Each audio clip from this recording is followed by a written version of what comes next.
Oh my gosh, there's a new Alice game. Look how violent she looks. I bet she doesn't smile the entire time. She's kind of grinning on the front. God, I'm so stoked for the journey. Look at that. Fucking A, dude. Is that a screenshot? I don't know what it is. I think it is. Which is tight. Yeah, fuck those guys. Let's just review Game They're Pros. so nice, too, is the problem. Yeah, let me see that. Like, Genova and Kelly are both the nicest people on the fucking planet. Yeah. And they just have a great company and make great things, and everything is fucking great. Ugh. You know what I mean, though? Just like, wow. How did they? All right, so I'm a computer. Oh. Steve.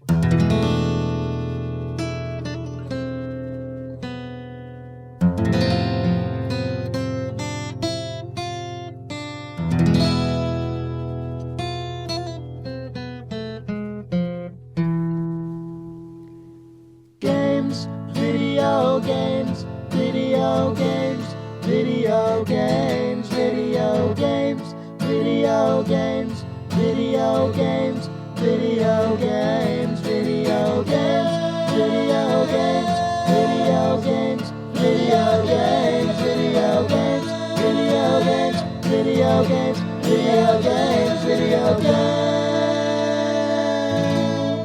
It's August 9th, 2010, and this is the Idle Thumbs Podcast, episode 12. And I'm Chris Remo. I'm Steve Gaynor. I'm Jake Rodkin. And I'm Sean Vanaman. Hey! That's the first time I've ever done that and not been introduced. And the last. Maybe, I don't know. I don't know. Hard to say at this point. This is near the last one of these. Yep. Because Chris is a success. It is the dusk.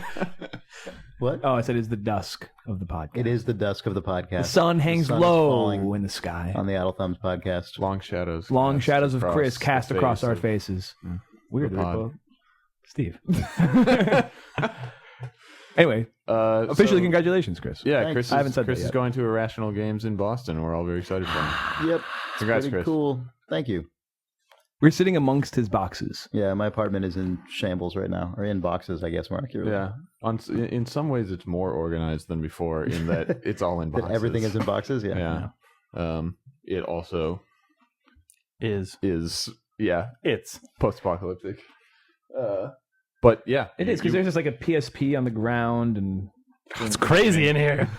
Flaming PSP, the skeleton of a cyborg mouse is hanging The skeleton from like of a noose. UMD hanging out of the carcass of your portable. PlayStation.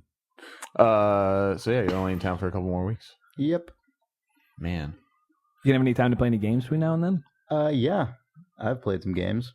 I played Civilization 5, Sid Meier's Civilization V. Whoa. How is Yep. it? It's amazing. Did you play it in top-down board game mode? No, not really. You did It's- flirt with that though. Yeah, it has for people who don't know, it has a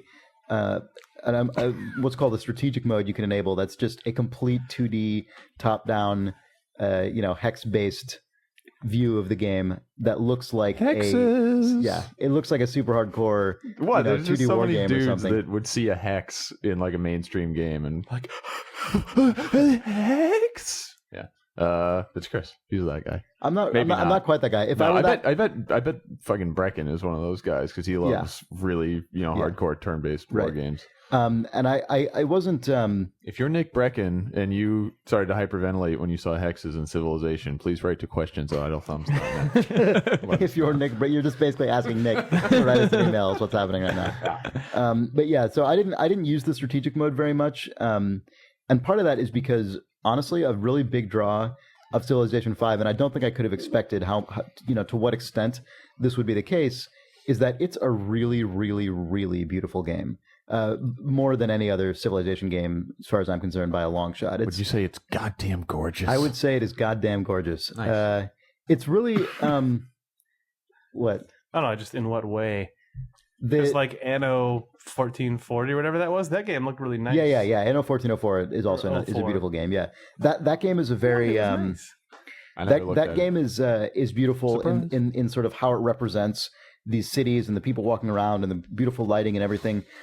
Civilization 5 feels more like, and this is because it's the scale of the game, right? But they do a good job at conveying the sense that you're sort of surveying this big world. Like one of the things that they do really well in Civ 5 and this is true of Civilization, but Civ in general, but Civ 5 does it really well, is creating the sense of, you start the game, you're on whatever continent you start on, you have your first city, you go around, you meet all of the other civilizations who happen to also be on your continent, you run into barbarians, in Civ 5 now, there's these city-states, which are small independent cities that aren't controlled by a larger civilization, and you fully explore this big area, and then at a certain point you've kind of exhausted your how much you can do there, and you set off to find other continents, and it usually takes a while to get to that point because you need to research the technology that allows you to go into the deep water and actually go really far away. And the way that they do it in Civ 5 is just so much cooler. It's it really feels like it's so lush and grand and amazing, and especially when you're playing, the game that I played, it was randomly selected for me to be the Greeks, so I got the kind of Western music theme, and it's got this very stirring kind of adventure-y sound, and you set it off to this other continent, and it feels like you're embarking on this journey, and you get there, and then the other leaders greet you, and you go into their big throne room, and it's this full screen thing where you see, Queen Elizabeth or Montezuma of the Aztecs or whatever, and it's this big audiovisual presentation, and the whole thing just feels very grand. It feels like the kind of like the the British colonial era. Obviously, a lot of horrible things occurred during that time, and like a lot of people were subjugated. And obviously, not necessarily like an admirable time in all respects, but you do get that sense of it feels We're gonna like subjugate the shit out of these people. Yeah, but not just that, but also the hopeful parts about it. Like I'm just kidding. Explore the world and like uncover this giant planet and like find all these new places and bring culture to all these things. Like the sort of idealized, romanticized version of that. You know what I mean? Like it's Civ 5. And then you murder them. You mentioned that the Greek music, I guess, kind of gave you a certain tone. Does that tone change based on who you have? Yeah, like you have more of a conquering tone if you're Well, they're basically the way it works is unlike in Civ 4. I don't know if you played Civ 4, but in Civ 4 the music was based on era. So it would change as you progress, and I actually really like that. But in Civ 5, it's based on civilization, and so it's split up into like Mesoamerican continent, European, Asian, and I don't know, maybe African. I forget. I don't Middle Eastern or something. And so whichever one you choose, each there may be 4 civs for each of those categories. And so it's based on that, and there's peacetime music and wartime music, and it segues between the two depending on what you're doing. And it's really nice music. They did a really good job, at least from the particular civilizations I've heard so far. They did a great job. But what's the UI like in that game? It's really good. That's one of the biggest improvements. It's much cleaner than Civ 4. Civ 4 is like tons of menus all over the place.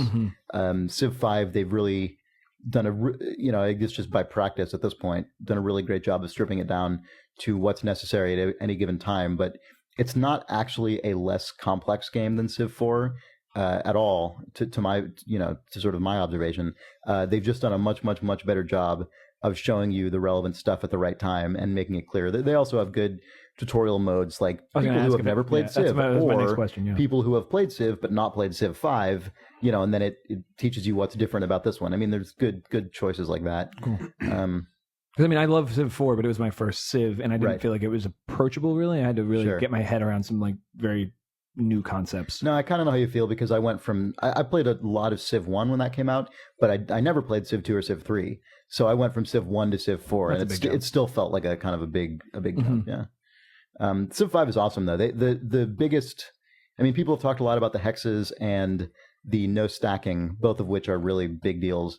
But to me, the coolest addition is city states, which are individual, just one city organizations that like Venice is one, for example, and they will engage in diplomacy. They'll attack people. They'll have their own alliances, but they can't win the game. Yeah, right. Like they're not a full-fledged civilization that can actually achieve space flight or city-states don't come and go. Like there's no way for you to start as a city-state and then sort of subjugate an additional one to become a civilization. Well, you can take over a city-state, but you don't start as one. No, you start as an actual civilization, so they're distinct. A city-state can never have more than one city. It's always ever just that one city, and it's cool because it adds kind of a status quo feeling to the game that you don't get when every single other player is explicitly trying to beat you and win, right? Like in that's how Civ's always traditionally been. It's like one of these civilizations is going to win and all the other ones are going to lose. And so you have diplomacy with them and you have military alliances and conflicts and stuff, but you know that ultimately none of you are on the same side. The cool thing about the city-states is that they allow the world to just kind of, like a certain percentage of the world can just kind of exist. Right. You know, like they'll have their own conflicts and they'll fight you and you fight them and like stuff. The real world. Yeah, like the real world, exactly. Not every single country in the world is like a crazy superpower that's trying to sort of win, so to speak. And I like that the city-states in Civ 5 allow you to just kind of have this nice ongoing relationship. And do they tend to last or do they tend to get consumed? You have to work to maintain them, because just naturally. Is that in your best interest? It can be, because like over time what happens is your influence with them just decays, so you have to keep boosting it by either giving them gifts or establishing trade routes or just But why not just murder them and steal their city? You can do that. Murder. But the thing is, city-states tend to murder everyone. They tend to be really militarily strong because their entire focus is on that one city. Right. So it's actually harder to take over a city-state than it is to take over just some city of another civilization. But you can do cool things like establish, like in Civ 5, you know, certain resources like horses and like uranium and stuff. You know, horses, uranium. They're strategic resources and they're limited in this game. So you know, bug repellent. You can you can like have hexes where you're, you know, raising horses and stuff, but that only gives you a limited number of horses. So you can't make infinite knights just because you have some horses. And so that means that these limited resources are really, really important. And one of the primary ways to get them, especially really rare resources like I forget if it's uranium or plutonium, I don't even remember, but you know, those are you have to go to Venice. Yeah, exactly. Yeah. It's what they do. But yeah, city-states are really valuable for getting the Tuscan uranium, the artisanal. Yeah, herbs, and it's with antioxidants. It's infused. Yeah, all natural artisanal plutonium. So that stuff is good. It's a good game. It's probably my favorite thing I've played this year so far. Awesome. I had a question that just never mind. That's cool. It's just, yeah. I don't know. You know, probably a lot of people listening to this podcast have not necessarily played a Civ game or maybe haven't played them in depth, but I would recommend playing this game. Is it out? It will be out in a few weeks. It's coming out pretty soon. There's a really nice sense of just, I don't know how to put it exactly, but there's a really great sense of just hopefulness and optimism about this game that it's just, you don't see ever in AAA games these days almost. I mean, it's not, obviously there's war in it and you want to win, but it feels like a game that's very like, humanity, progress, you know, like they've done a really good job at like playing up all those aspects, you know, making everything seem very grand and you know, I was talking to John Schaefer, the lead designer, a while ago, and he was saying, you know, even down to things like the fog that obscures the map you haven't uncovered yet. Like he was constantly telling the artist on that, like, make it lighter. Don't make it like dark smoke. Make it like clouds, you know, make it really, this whole thing should feel very forward looking and progressive. And it shouldn't, you know, that's what like the Art Deco UI feeds into that. You know, like it's the whole game has this, and it really works. They did a great job actually achieving that in the game. That's cool. Because you play it and you're like, yeah, fuck yeah, humanity. That's actually the tagline. Yeah. It's Civ 5 is fuck yeah, humanity. Yeah. ... This is sweet. Or ... Yeah. Yeah.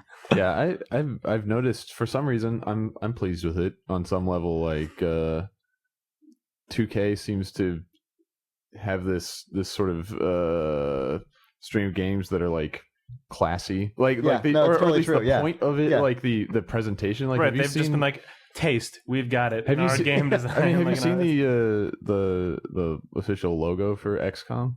Yeah, it's like really nice. It's like it's like an embossed like brass plaque that's like, you know, has like shadows cast under it on like white marble. I'm just like, all right, that's cool, guys. And yeah, like the BioShock logo and now Civ 5 and everything. The Civ 5, the intro to Civ 5 is great, and it ends with that really cool like Civ 5 logo going through all these different art styles throughout history, right. Like transition. And it's awesome. I don't know, pretty much everything about this game I like. It's rad. Yeah, I'll play it. Yeah, it's good because I'll get a free copy. but I will play it, and then I'll tell you how I think of it on the phone, not on a podcast. I'm willing to bet it'll be on a tweet. I Mm, bet it'll be on a tweet. I might, yeah. You will tell him in 140 characters. Only time will tell. You playing anything? Who knows what the future holds? You playing You games? dabbling in the video games? I think I did something. Clicking a cow, maybe? I failed to click a cow. No, that's too bad. I apologize. What Oh, did I man, play? Steve, I don't remember you will- what I you will played. enjoy I this. don't I'm play sorry. Video games. I Real- hate them. real quick. Yeah, no, do it. In Civ 5, you can they've really redone how diplomacy works in terms of like offering trades to other civilizations or city states and getting things in return. And there's this whole interface for it, and it's really good. And sometimes people, if you are just kicking the shit out of a civilization, and they'll come to you and they'll be like, please, we'll give you like fucking this and that and this and like $1 billion gold, and like all our technology and like fucking billion things, and you're like, no, fuck that, and they're like, oh, you'll live to regret this, and like one of your randomly selected responses is get over it, and another one is deal with it. Nice. So those are like Steve Gaynor official phrases. I approve. Yeah. I would have been most pleased if one was get over yourself, because I don't. Yeah, that is what that's a you say. primary phrase. Yeah, I don't think deal that with it occurs. is also good. Though. Yeah, deal with it's in there. I will tell them to deal with it. Yeah. Yeah. I was really happy in Mass Effect 2 when one of the dialogue options when talking to Jack was just get over yourself. I picked that. Yep. It's like pick. What I've been playing, I've been playing this DLC for BioShock 2 called Minerva's yeah. Den. Yeah. Is it a plug that just happened? I've been playing the upcoming content. Yeah. Here on the 2K Games podcast. Yeah. No, I don't know. I mean, No, it's cool. You're the writer and designer of a thing. Yeah. I mean, I worked with 2 other level designers on it, but I was writer and lead designer on Minerva's Den. When does that game come out? And I would level designed the first level, so I did a lot of stuff on it. When does it appear? In my it hasn't computer? been said yet. Oh. Near future. It's not a long ways How many off. weapons does it have? It has 1 new weapon. Do you introduce any new shit. enemies? It has new enemies. Yes. Oh, shit. Can you believe it? I It even has a new plasmid. I It has can. everything. It has a new kind of Big Daddy. There's a new story. Is there a new Everything's level? new. Yeah. Multiple new. That's cool. There's a story extension. That's why I would want to play it, because I'm a stupid rapture whore. Anything involving that world, Everybody I'll feels consume. this way. I think that's a pretty commonly held. Yeah. Stories. People love them. And you created this story? I did. Sweet. I mean, it takes place in the world of Rapture in the BioShock 2, timeline. It's a parallel story to the main game. Oh, it's like you've opposing forced BioShock 2. It's not as directly tied in as that. Okay. You don't like cross paths or anything. It's a totally new section of the city that So you don't you've never see a seen Big Daddy before. walking around. You do see some of those. None of them are you in the But you main don't see game. one like sort of looking at you stealthily through like a window a few stories up and then Yeah. appearing like behind a door and then Yeah, you don't look out a window and see You don't the see player Gordon from Freeman. the first game, or Gordon Freeman, or the G-Man. oh what? Sorry, Why not? Sorry to disappoint. God, Steve. You might see a big sister out there. Is there anything in this game then? There's well, You don't see those things. it kind of depends on how you classify They're fish? anything. Yeah, they're fish. Oh, cool. They're in, fucking fish. Fucking in. Okay, Vanaman sold Day one perch. because we got fish. That's Nothing the is fish. subtitle, the second subtitle. We got fish. Yeah. Yay. It's BioShock 2, Two. Minerva's Den, we got fish. Yeah. So look forward to those fish. There may also be one Idle Thumbs reference hidden in it. Oh shit. It's actually called, the second colon is then the wizard. Yeah. Minerva's Oh, man, Den that colon, we reminds got me, fish Did all colon. you guys see the video of Jeff Goldblum saying the wizard? I was just so busy this week that I didn't click on that. Yeah. But I I know failed that to click on it as well. Yeah. Oh, he says the words the wizard. I was too busy clicking cows. He also says Right, he's a clicking on magical that. man, right? He does say that. He describes the wizard as a magical man. So What that's is that pretty much from? the best. It's from He was Top on Gear. Top Gear. He wasn't talking about Oh, he Idle was on Thumbs. Top Gear? No. Yeah. It was not Oh, no, I love Top Gear, so I should see Yeah, that just in if general. you search for Jeff Goldblum says the wizard, you'll find it. A YouTube video. With your face next to it with a big thumbs up. Picture in picture. Yeah, me reacting in real time. Oh, you should put up a I like YouTube that. of that. Oh, man, I Like, should you know do those that, watch yeah. videos of like Yeah. people watching despicable, horrible things? Yeah. Oh, God. You should do one of those, though. With Of just Chris you Rader. going, yeah! Yeah, the wizard he said it. He totally Oh, said man. it. Oh, man. Yeah. I like that idea. It starts with you with your guitar sort of playing the wizard to yourself, and then YouTube opens. What? What's this? He's the wizard. He's a magical man. And then just your eyeshadow is your eyeliner is just dripping down your face. My eyeliner. Yeah.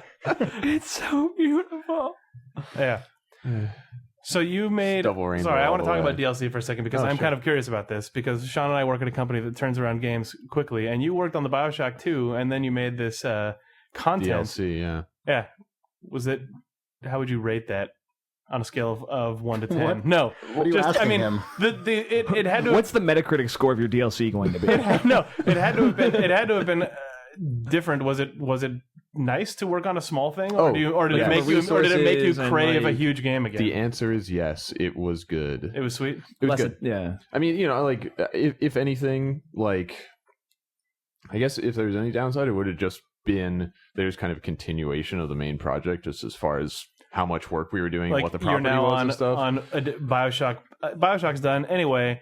More BioShock 2, yeah. right? And it's like it's DLC, so you can't have a break in between. I mean, there's a schedule, and this is coming out late as far as DLC goes anyway. So I didn't really mind that. Like, I hadn't worked on BioShock 1, and I like Rapture. I like the gameplay. I had more investment in it than a lot of people because I was writing it and overseeing it and everything. But aside from that, no, I really loved working with a small team on. Like small team in a big studio, it's sort of like You have the resources that are kind of Right, part of like the if you really need the extra animation time or whatever, you can maybe fight for it because they're in the building. and I mean we have the base game to work off of. Right. There's just so many knowns, like okay, exactly what BioShock 2 is because you just shipped it. Make more of that. Okay, that's cool. We can just be creative within a really tightly That's defined nice. space. Yeah, that's exactly what we kind of go through. Yeah. Did it let you pick up some stuff that had been dropped from Bio 2 that you wanted to do? Yeah. I mean, there's only one. Well, I mean, there's the higher level stuff, just things that I wanted to, soft targets that I wanted to accomplish, like creatively. Like, oh, I'm more interested in more open-ended exploration of levels. I want to push that in my level, or I want to do a more personal story. Which you can do in like a smaller game. Of course, that's perfect. And just stuff like that. But on a high level, there were a couple of things that had been like prototyped or like, oh yeah, one of our programmers threw this together during production and we couldn't really get it into the main game, but we could ship that now, if we just polish it up and we So you grabbed a ship couple that of those dynamic things. dancing system. Yeah, the Parappa style beat matching Big Daddy I'm dancing. glad it's in, but it's all sort of powered by weird vacuum tubes and punch cards and stuff. So it's going to be sweet. Yeah, it is going to be sick. You've also replaced walking with Vib ribbon. Yeah, basically your iTunes is running and your guy's bobbing along to the beat, and then you do sweet moves and go through flips. No, you do have to put in a CD, What? preferably an Red Ace Book of Base audio. CD. Oh yeah, that's true. No, working with a small team is awesome. Just being like, hey guys, there's this problem. Oh, hey, maybe we should fix it this way. All right, and you just turn around and do it. that's like cool. No, kind of like chain of approval. We'll bring or that up in anything. the meeting, sort of. Yeah, thing. exactly. you just get it It was done. just Yeah, because like I know let's do a thing. All right, let's do a thing. we're doing the Telltale version of that, where we were our usual team size is like 20, but right now Sean and I are on a team of 6. And Yeah. that's even more sort of cool than We're having the time of our goddamn lives. Yeah. It's so good. Yeah. Yeah, it was the like game is weird, but But it is just kind of like do this, and then we make so much progress. Yeah. Like minute to minute, you're like you see it changing. Yeah, right, which is really cool. We're at a point where our team is small enough that our programmer can work with our animator to solve it's weird. It's stuff that usually doesn't happen. No, it's that's awesome. Yeah. Our core team was like 12 people, That's basically that were producing the content and doing the programming stuff. And it could, you'd just be sitting there and somebody like, hey, I think this would be cool, don't you? And it's like, yeah, that would be. Yeah, go for it. And then the game. Yeah, that's fun. So Cool. that's really Did you good. write before? Like, what's the process like there? Do you kind of design the overarching bits and then you sit down and write it and come back, or like? Because I don't know, being a writer and designer at Telltale, like I know, like I need that writing time to be kind of segmented out. Yeah. Like, how does that work? It was a good thing to happen. It was a good thing to be able to do early on, when there's like a lot of like when the maps are still just on paper, For sure. and like the artists are still just like building meshes and like figuring out what the look of the thing should be, et cetera, et cetera. I did a lot of the writing up front, but there was a fair amount of revision. Like that's one of the best things about it is that we were a small team. We had a lot of autonomy, but we had the leads of the studio there for oversight. You know, like our lead designer, Zach McClendon, and our creative director, Jordan Thomas, from the original game. For sure. Didn't work directly on it, but especially early on, I had like weekly meetings with them to be like, here's the script. You guys read it. Let's talk about it. And they, you know, were really straightforward about like, I don't really think this is working, Steve. Like, I know you're trying to make this be a thing people care about. I don't think it's coming across. What can we do about that? You know, and just like having that kind of expert input on creative stuff, like as opposed to just being totally on board and just doing a thing, like it turned out way better than it would have if I was totally on my own, you know. It's super valuable. Like that's the whole thing about being small team within a large studio and having support on various levels, you know, is super good. Cool. Can I ask you how many lines of dialogue or like how long is that sort of thing? This might be. I'm just kind of curious. I don't actually know. Okay. I don't know, but I'm curious as to how much content not so much that comes across to the player, but like what you had to do at a keyboard. We can talk about it later off. Yeah, this sounds like a conversation you want yourself. But, yeah, no, it was could be interesting. It was a lot of fun. It was good. I'm really excited for it. And congratulations, by the way. Thank you. I'm excited to have people play it. Yeah. Congrats, Steve. What thumbs? Fuck Steve. Oh, good job, Steve. God damn it. Fuck Steve. You made a game. Congrats. And fuck yourself. If you want to say fuck Steve, the email address is questions@idlethumbs.net. The address is questions@idlethumbs.net. You put an R in there so it doesn't matter. If you get a bounce message, don't worry. Don't worry, I still got it. That's our out of reply. office, auto reply. That's just a joke that we like to play on people.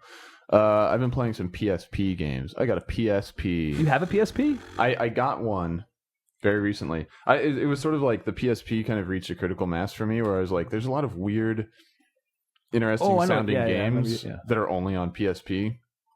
And then I found out or realized that it has a TV out cable for like the slim version. So you can turn it into a real console. Well, I mean, the thing is, I never take my portable consoles anywhere. Like I play them at home.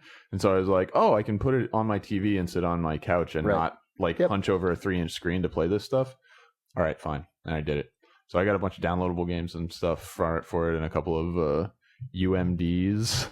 Some UMDs were acquired. Did you ever play, Chris, or any of you guys, stuff like Jagged Alliance, for instance? Yeah, a long time ago. Yeah, and Burn!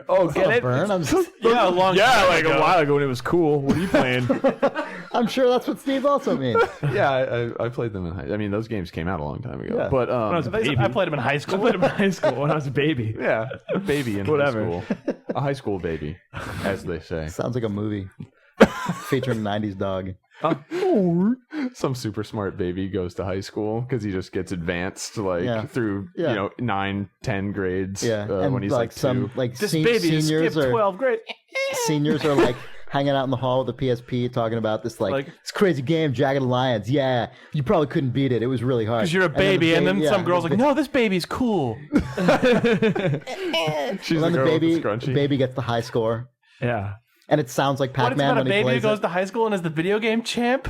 Yeah. Well, no, he's sounds good. not necessarily a video game champ, but also just to demonstrate his level of intelligence and competence. Yeah, he snags away the Jagged Alliance PSP and totally kicks everyone's ass at it. But it's from the 80s, so it's a Jagged Alliance stand-up arcade cabinet. Right. You have to roll down there. And they just keep The doing Lynx, an Atari Lynx. They keep doing shot reverse shot of like the arcade screen, which is just PC Jagged Alliance, and then cut back to the baby just pawing at the joystick. The light blinking off of its face as you boop, boop, boop, boop, boop, boop. Yeah, all the sounds are just that. Right, there does Pac-Man 2600 sounds. Yeah, so this happened. So anyway, that's on PSP now? Yeah. Oh, that movie is available on UMD. Yeah, you can get High School Baby and High School Baby You can 2. get that from GameStop for like $2 now in a box at the back. Yeah, of the they store. bundled it with High School Baby 2 and College Baby, which was the third one. That was the direct-to-DVD spinoff. Yeah. Direct-to-UMD.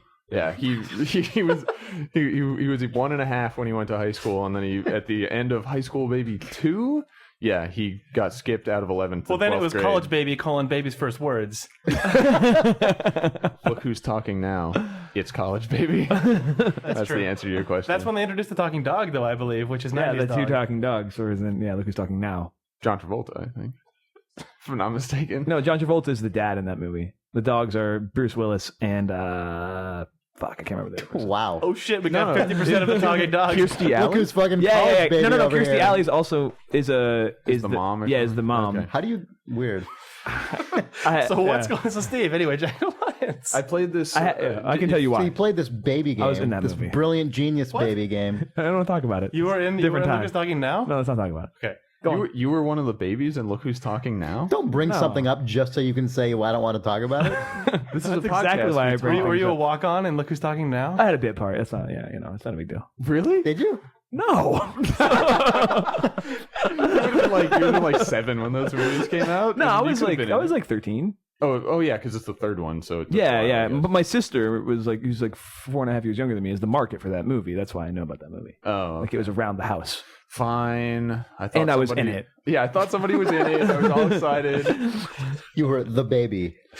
Yeah, I was actually the baby's body double. I see. Because when I was 13, They swapped in a when I was 13-year-old 13, I boy was for that baby. I was small and hairless, and I would just body double. There was that scene where the baby stroller went down the Yeah. stairs. And It just was like, Oh, I'm Sean Vanaman. Oh, that's the sound you made as you went down the stairs. Yeah, and I was baby just sitting in carriage. the stroller like off stage, and like there was like the stage hand. This like cute girl was like getting ready to throw me down. They're like, I'm up for another part in like a different Look Who's Talking movie, like a lead. Just so you know, I'm up for College Baby. College Baby. I'm up for that. If you want to hang out, maybe. And then she's like, and push you down the stairs. We're rolling. She's like, maybe you could like help me do some reads later. No, all right. I'm Sean, man.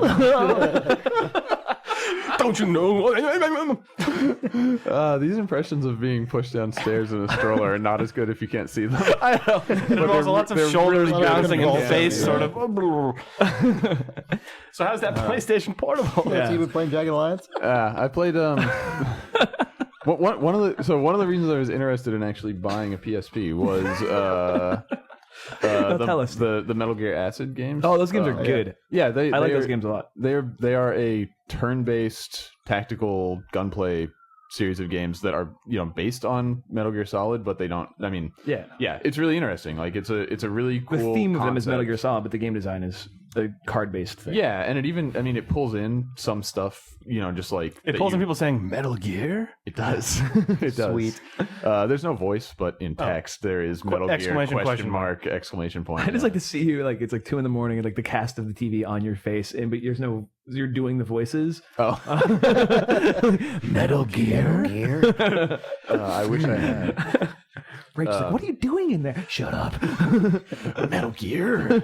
No, but I didn't play the first one because I looked on Metacritic and basically it was universally the second one was better mechanically from everything I read. But I played all the way through it, and it's a really great mix of that turn-based. I'm a character in a 3-dimensional space, but using turn-based kind of line of sight and stuff to I love have that very stuff. tactical encounters, and then.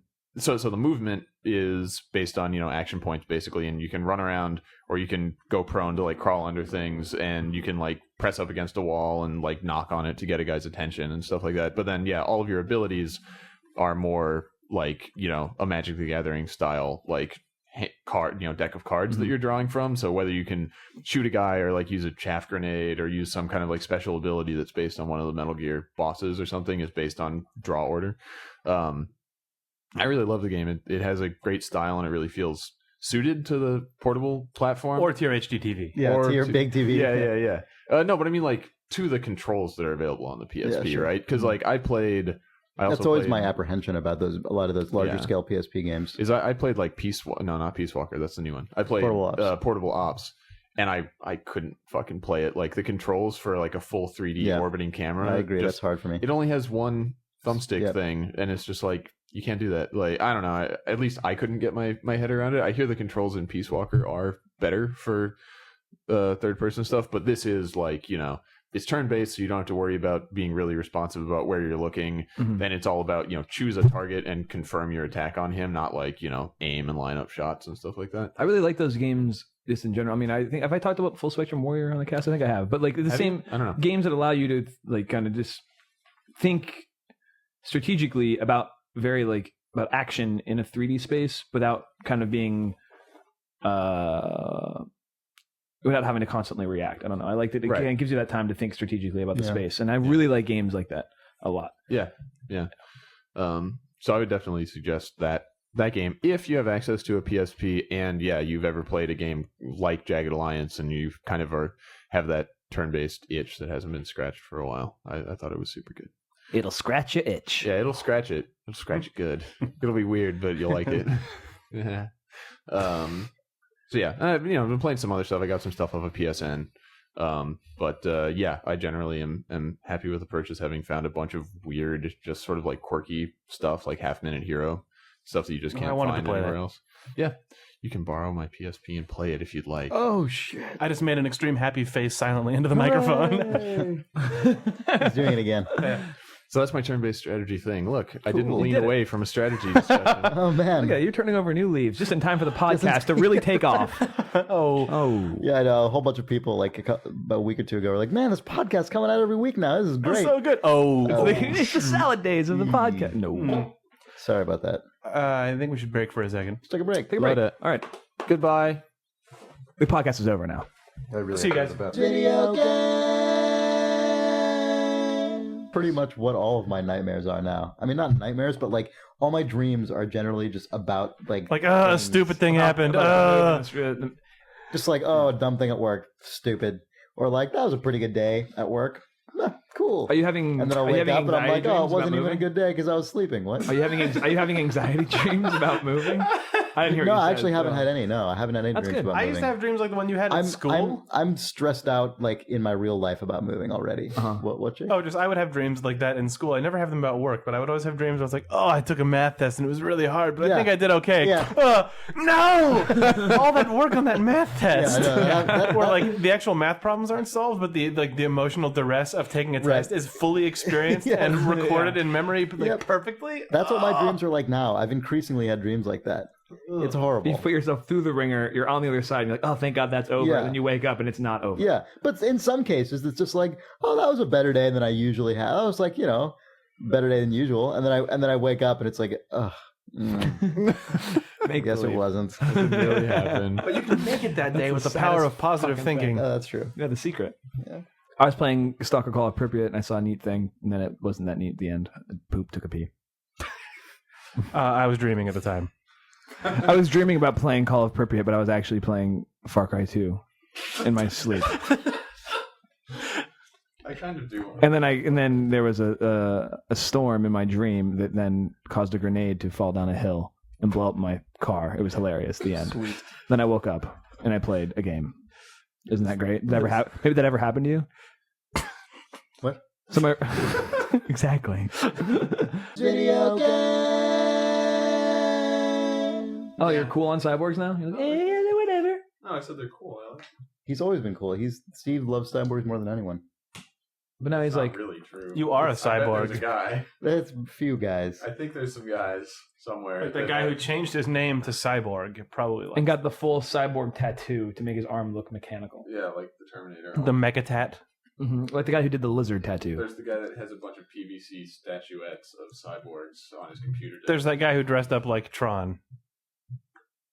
Those aren't cyborgs. Those are inside a computer. Yeah. But he probably likes a cyborg. Yeah, I think he'd be remiss to make that assumption. I don't think that Tron has direct overlap with cyborgs. I don't think it has any Okay, overlap. fine. He has lights on his clothes, like going down his arm in a circuitry pattern. But I think your average cyborg would find that outfit to be garish. Does the cyborg strive to look like a human? Is that why? No, I they just just think want to wear like a nice shirt. But a cyborg Some slacks. ultimately has taste and doesn't want to. How do you know? I mean, Can you program a computer? We've to have manufactured a cyborg to have bad taste, so you don't have to. Rodkin Industries. This cyborg wears a so Goku a cyborg's silk like a dude. shirt. A cyborg is just a dude with. A dude doesn't It's a shirt of social invisibility. I'm not backing The cloak. That's what it is. I guess No, I get it. if there was a cyborg, he probably would wear a silk shirt with a Goku on it. Maybe. What? Let's assume Silk Goku. Yeah. Go with that. Silk Goku. Silk Goku. A silken Goku approaches. Your party And equipment. then Gunga Galunga. Ugh. Can't wait for this Chris podcast. has somehow, I don't know, maybe has magically, like the readers have not picked up on Gunga Galunga, No, they've not. much to Chris's pleasure. Well, I control the fucking The discourse? horizontal and the vertical here. I don't know. So if the three of us do a continuation cast, we're going to call it Gunga Galunga Feel free to do that. with Chris Ramo. Chris Remo presents Gunga Galunga. Yeah. Hillary Clinton really did miss the podcast between episode 50 and the beginning of the Idle Thumbs podcast. So That's actually what Hillary wanted when she No, gave that speech. what She Hillary the wanted was podcast. she wanted the Idle Thumbs Idle Thumbs. podcast. It's like Oh, she, right. she stepped away from the microphone. What does Hillary want? And then she kind of leaned back a little bit and said, the wizard. I just want the wizard to come back. I just want those sweet As when she casts." was crying, that was why. Yeah. She was crying over there being no cast. Yeah. Well, now there is one, and Jake played StarCraft II. Jake, We all played StarCraft 2. I Yeah, played but I did your- not. I have your not name played is video StarCraft 2. games. I'm the only person here. Steve didn't play it. Sean didn't play I it. played it. You beat it. Yeah. I you played- didn't beat it. I played it. Well, how much did you play of it? 2 missions. So you're Single-player mission. you're still in that honky tonk saloon with the skull. Yeah, I am. But Jake No, played more. no. And I you don't- just There's went a to a honky ship. tonk? Oh, so you played like 3 missions. I'm in the area of a ship. Yeah, I blew up some Zergs. I don't know what to say about StarCraft 2. I haven't played like the last time I seriously played a real-time strategy game was probably playing about this far into StarCraft 1. Well, that's the reason I Yep. want you to talk about it. And I'm going to actually keep playing StarCraft 2 though because I'm enjoying it a lot. Did you not play any of the Dawn of War games when these guys were talking about it? No, I Right. watched some. I think like Chris and I played like 5 minutes of Dawn Oh, right. of War We played once. some co-op. And then yeah. just Right. like friends came over to my apartment suddenly and interrupted my game, and then I never played it ever again, which was lame. But I liked that 5 minutes. StarCraft 2 though is fun. What do you like about it? I'm feeling really self-conscious talking about StarCraft 2 because it's like Don't feel that way. it's the big strategy game, and blatantly there are people all across the world who have been doing nothing but consuming strategy or real-time strategy since StarCraft 1, whereas I'm like, oh right, I'll build a base and give it a little tech upgrade. Yeah, but I think there are probably Yeah, a lot of amazing. people. Interesting. I think there are probably a lot of people who are actually in that situation. Yeah, StarCraft 2 through I mean, the lens of Jake. That's clearly the case because this game already has sold better than fucking like any other strategy game in several years. So obviously, not everyone playing it. That's true, but I mean, my impressions of the actual gameplay are, hey, this is like StarCraft 2, or exactly like StarCraft 2. weird, really similar. Just, this is Really like StarCraft fucking 1, similar. only it's far cleaner, and I don't feel pissed off all the time. right. But like the flow of the campaign through the first 6, 7, 8 missions so far has been really nice. It's fun. I like that the stupid barracks stuff reminds me a lot of Wing Commander 1 and 2, which makes me really that happy. stuff's great. I love that What's stuff. stupid? Oh, the where you can click on a jukebox and stuff. Yeah, where you can click on a Yeah. jukebox or click on some dudes. Yeah, And yeah, this seems good. I don't know, all the between mission stuff, the flow from playing a mission to rolling to the success screen to going to the cutscene to the barracks to then into the mission assignment screen and into the next mission. It's stupid to even talk about that because it's obviously really well done, but No, I mean It- that's it what fe- makes it it feels- stand apart it from feels so the original good, that campaign stuff. to me. Yeah. Like it actually Yeah, feels like absolutely. a fully fleshed out progression between Yeah. missions as opposed to just you completed that mission. Mission starts. You right. know, like- It's the sort of the way that the rhythm of the game works through the campaign is No, it's true. Yeah. really and, nice. And They do strategy agree. games they're so intense that having something to let you decompress in the actual context of the game is really valuable. as opposed to having to walk away from Right, it. exactly. yeah, no, it's And nice. also I mean, I think the writing in this game is pretty bad, so I don't really go around talking to everyone all the time. But there's enough stuff to do in there even without that, like going into your armory and your research lab and kind of just browsing through. Like, I haven't even gone could to have- that yet. I guess you don't get to do that. I think till that you get to progressively the like ship. I'm just on the missions where I'm unlocking the lab and the armory and stuff. Because I mean, I so- noticed that it keeps giving me money, and I'm like, Yeah, don't think I can spend this on. Yeah, anything. no, like you're probably 2 There's missions actually away a from bunch of unlocking. stuff. Yeah, pretty soon there'll be a trees. lot of stuff Yeah. you can spend it on. But that serves a number of purposes. One of them is it gives the campaign a sense of persistence. Like this is my campaign. I chose to research this instead of that because a lot of them are mutually exclusive. Like it gives you some investment into how you think you're better at playing the game, and even things that make the game more convenient. Like refineries that automatically mine ore without having to send dudes to them. Stuff like that is an upgrade you can buy. But also, as you say, it gives the sort of decompression period. But also, it allows the complexity of the game to unfold at a slower but really organic and sensible pace, because you don't have every single unit available at the beginning. You slowly unlock them as missions go along, which is not uncommon for RTS games. But also, there are a number of units that you can choose to unlock yourself or not. Yeah, I've been playing through it on normal difficulty, and I'm not I haven't failed anything yet because normal isn't really that hard. But it also does a good job of not feeling like it's telling you what to do or holding your hand. The way the mission replay system worked, I thought was really, really nice. And the way that the unlock and tooltip stuff works. I'm sorry to everyone in the entire world that I'm talking about this stuff because Whatever. No, shut up. Keep going. it's like it's all the stuff that I pay attention to. Like, oh, this is this. All right, I will mention a thing that makes you want to shut up. I'm not going to mention it. No, god damn it. Just keep talking. Pretend we're not here. Pretend Sean's not here. Specifically. I got nothing. But it is really nice that Failure. no, just the way that the game manages sort of passive versus actively holding your hand and telling you what to do is really nice. And the way that new troops deploy and you sort of learn how to use them, and you get the little icon that shows up in the bottom right, which is a tip, which usually contains just enough to learn, but if you click it brings up other stuff. Like there's no goddamn dialogue boxes in the middle of the first 3 missions, which I was expecting to be just like to have them just stuffed down my throat. It's nice. Yeah. What I was going to say, and this is an example of the sort of crap that I do at my actual job, is that when I first started up StarCraft II, it was like, oh, the installer's nice, it's got all this great stuff. Hey, there's the splash screen, and then the goddamn cursor showed up for 2 frames, and I was pissed. The cursor showed up on screen before the menu, and my brain immediately saw the Doom console scrolling by, and it was switching modes, and I was mad that hundreds of millions of dollars couldn't prevent them from patching that out before they shipped. I'm sorry, everyone, that I even saw that. No. See, I approve of you. But like, great.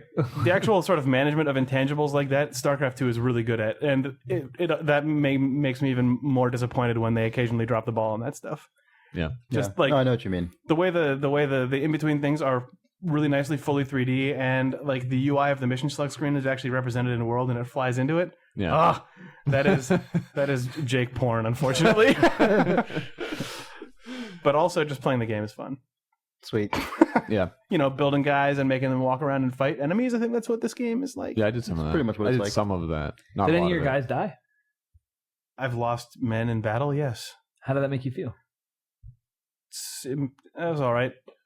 Yeah. Okay. They don't want you to feel bad about it. The voice actress for the medic is the most offensive, stupid thing in the world. Yeah, it's really bad. Oh, most of the She's writing like- and stuff in this game is she's really like bad. the one female character, and it's the healer, and she's like a sexy bitch in the dialogue. It's so, Oh, really? So she's like, don't worry, I'll take care of you. Yeah, Yeah, that like sort that of stuff. exact kind of Or it's thing. like, oh, it looks like. does it hurt? Yeah.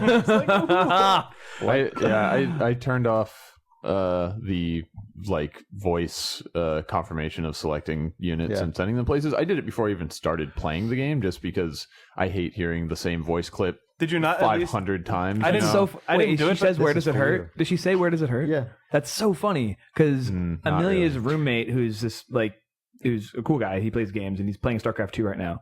But like, she was asking me, because they share a wall, she's like, is there a game where somebody just asks you where it hurts a lot? I was like, I don't know. It's like, because I hear Mark playing a video game, I think, and I just hear, where does it hurt? Where does it hurt? Where does it hurt? And I don't know. And like, she's like, I don't know what he's playing.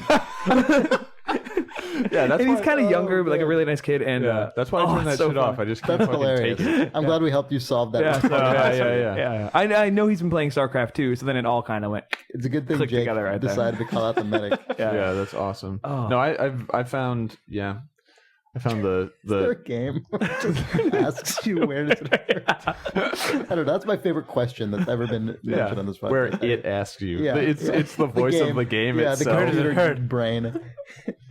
Yeah, It's WebMD. Yeah. It's the game version of physical therapy. It's WebMD Origins. Right. Yeah, Rising. reckoning. WebMD WebMD. Rising. Where does it hurt? I'll tell you. Here and here.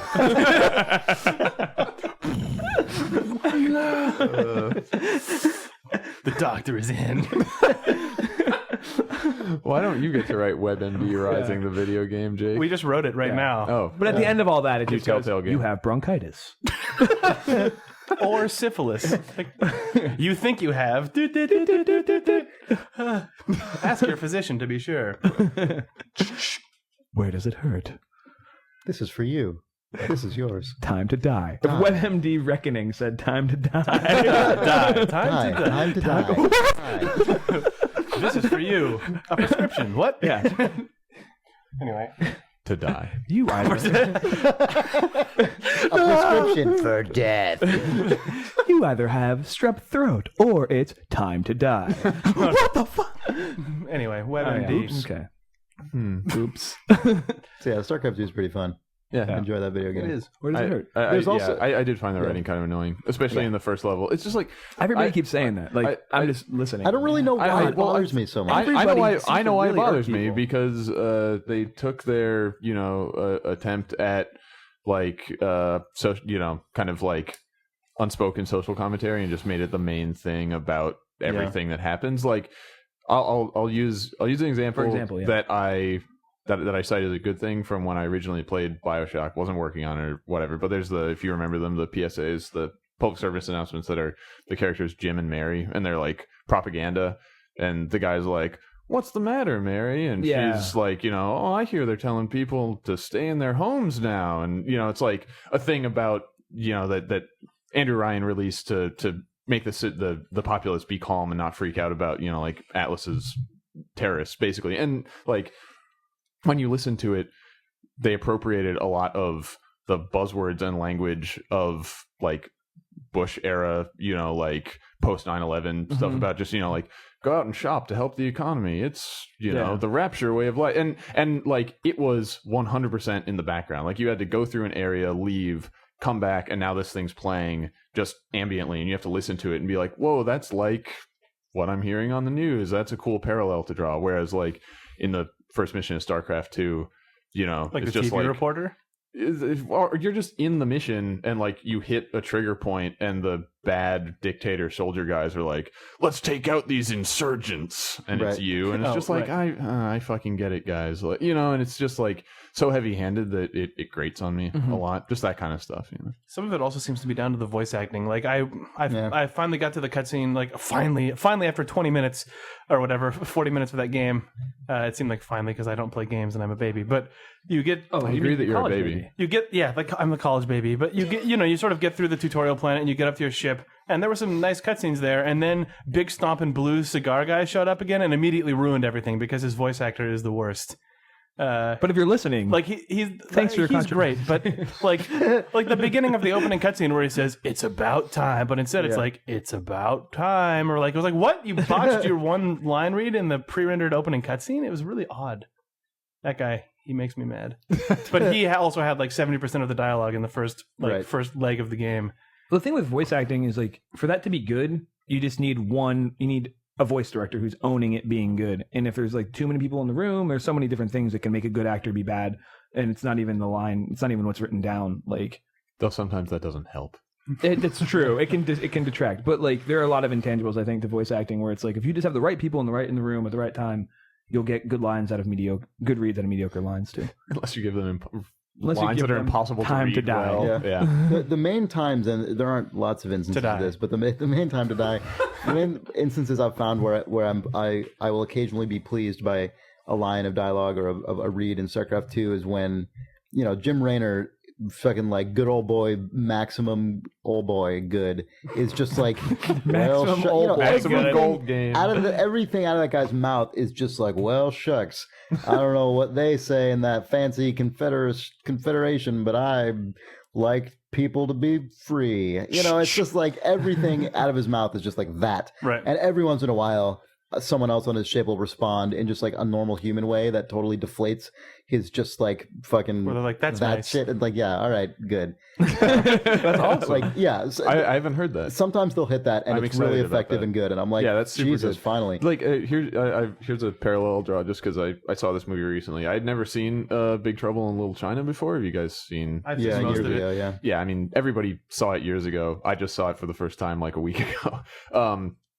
But the thing, I mean, pretty awesome, over the top, ridiculous John Carpenter movie from the 80s. But Kurt Russell's character Kirk Russell. He's a cool actor. I liked him. Kirk Rasko.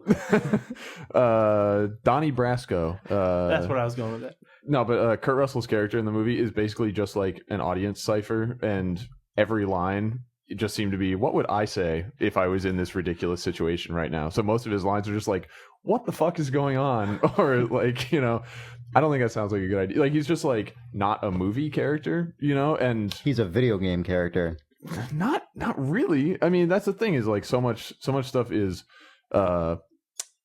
just like going along with it, and that's the thing about that movie is everybody else in the movie is, you know, like Just fully bought into with this yeah, weird they're shit. like yeah. they're like, oh, it must be this spirit, and, Right. you know, he just like doesn't get it. He's just not Yeah. buying it, and so that sounds like a really nice part of StarCraft, where it's just like, here's a guy that's in the story, you know, being like, I'm the good old boy that's gonna free everybody, and they're like, all right, so you gonna get on the shuttle or Right. Yeah. you know? So that sounds good. I want to see that. Yeah. You want to hear those 2 I lines don't of mean to dialogue in the whole yeah. game? I don't mean to paint the impression that's what the game is generally like, because most of the time it's weird to me because I really like Dawn of War 2. I feel has worse writing than StarCraft 2, but it didn't bother me as much. Maybe because you're not actually put in like the same shared 3D explorable space in Dawn of War, whereas you are in StarCraft 2. Like that's the strength of StarCraft 2, but it also highlights that weakness. It feels like StarCraft raised every aspect of the game exactly. is way heightened with like all the between mission stuff. They put a lot of focus on the characters. They have all of their cutscenes or most of them are in engine, so it sort of is always the seamless transition between the game unit, the cutscene unit, and the between mission stuff. Yeah. But then what they're saying and how they're saying it is so bland and stupid that it just makes everything else seem not quite as cool. Like the cutscenes are all pretty impressive for real time engine stuff. Even like the loading screen with the battle cruiser, that's just a static shot of the battle cruiser. Like for being just kind of aliens inspired, whatever. Like it looks really nice. Like all that stuff is really good looking. Well, and it bums me out that the minor touches in the cutscenes, the few that I've seen, have been really, really cool. Like I mean, just a couple of shots, like the actual resolution on the textures isn't that high, and the models are like it's because they're in engine, yeah, and I mean. That's only kind of an excuse. It's a cutscene. They could have upped the. I'm sure it's because they don't want it to take forever to load. That but I mean, that said, like, you know, there was a couple of shots where, you know, it was just like a close up on Rainer's eyes or whatever, and I'm like, yep, it looks like a person looking around. Like, you know, not like photorealistic, really but just like it has the movement in the direction, eyes and everything. Right and like the thing that I remember the most, honestly, is it's like this, you know, third cutscene or something when the guy in the big blue space marine. You talking about when he puts a cigarette out on a fly? No, not that.